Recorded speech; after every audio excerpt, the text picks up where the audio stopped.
Sobrang curly ng hair ko, so ang hirap-hirap niyang ayusin. But ever since na-discover ko to, okay, binili ko lang din siya sa Shopee via Watson's Shopee. Ito yung Dove Ceramide Intense Repair. Yung shampoo tsaka conditioner ko, ito na rin yun. So ano siya? Hair Expert Nourishing Oil. So para hindi tayo magtutsang-tutsang, ganyan ko siya ginagawa.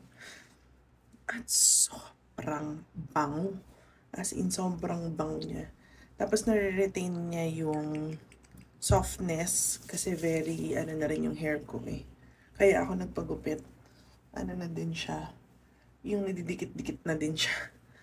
Ayan. Tapos maintain niya yung curly hair ko. Ayan.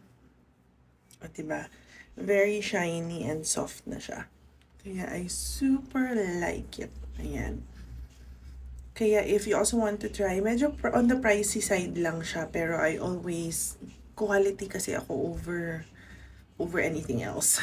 Kaya, ayan. Marami na ako na-try na yung mga affordable, yung mga mura na ganyan.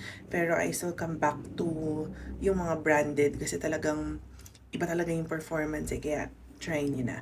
Bumibili na naman ako ng mga mura na magaganda din yung performance. Pero when it comes to yung kaartehan ng hair ko, tas kulot-kulot pa siya, tas madalas pa siyang dry, ito lang talaga yung I super nag-enjoy ako na product na talagang hindi ako namang problema, tas sobrang bango pa niya. Kaya try it out. It's in the link wherever.